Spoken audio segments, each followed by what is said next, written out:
కాదు సార్, మొన్న సరే డ్యాన్స్ చేయడము సినిమాకి ఎక్కువ చెప్పడం అంతా బాగుంది.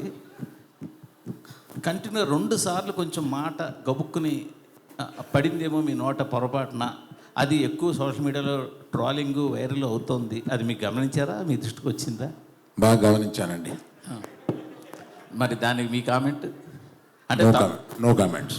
అంటే కాదు, తడబాట పొరపాట మామూలుగా ఒరిజినల్గా మీరు చెప్పి నో కామెంట్స్. ఇంక నో కామెంట్ అన్న తప్ప పొరపాట. సరే పోలేండి, మీరు నో కామెంట్ అన్న క్వశ్చన్ అడుగుతా. ఇది మొదట మీరు చూసినప్పుడు ఇది సబ్జెక్టు అంత వేయబుల్ కాదు అని మీరు అన్నారని వాసు గారు చెప్పారు. తర్వాత దాన్ని మొత్తం రీఫ్రేమ్ చేసి అంతా రీస్ట్రక్చర్ చేసాక సెట్ అయింది అన్నారు. ఫస్ట్ నేను నేరేషన్ విన్నప్పుడు ఫస్ట్ హాఫ్ అదిరిపోయింది, సెకండ్ హాఫ్ డాక్యుమెంటరీ నేచర్లో ఉంది ఇది. అందుకని ఆ కథ కొని ఒక రైటర్ దర్శకుడికి ఇస్తేనే ఇది పని జరుగుద్ది. అందుకని రైటర్ కమ్ దర్శకుడిని ఎతికి ఈ కథ ఇచ్చి వర్క్ చేసి మనం డెసిషన్ తీసుకుందాం. ఇప్పుడు ఆయన అడిగిన డబ్బులు ఇచ్చేసి ఆ కథ తీసుకోండి.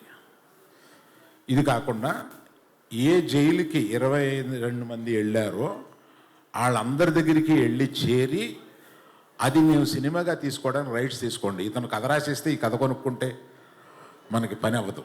అందుకని వాళ్ళందరి దగ్గరికి వెళ్ళి వాళ్ళందరి దగ్గర నుంచి రైట్స్ తీసుకుని వచ్చి ఇప్పుడు అవన్నీ అయిన తర్వాత చందు గారిని రిక్వెస్ట్ చేశాం. ఈ సినిమా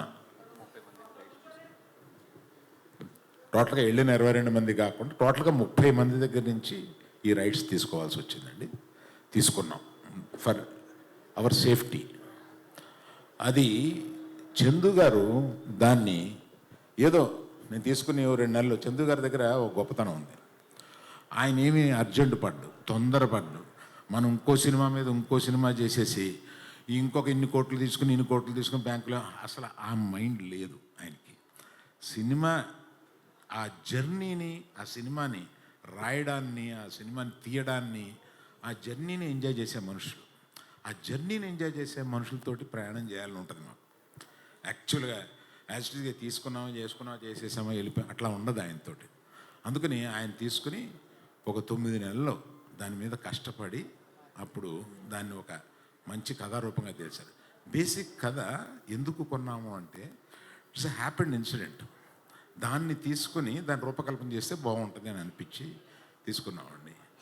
మీరు అడిగిన ప్రశ్న ఏంటో మర్చిపోయి నేను చెప్తున్నాను. మీరు అడిగిన ప్రశ్న చెప్పారు, మీరు కరెక్ట్గానే చెప్పారు.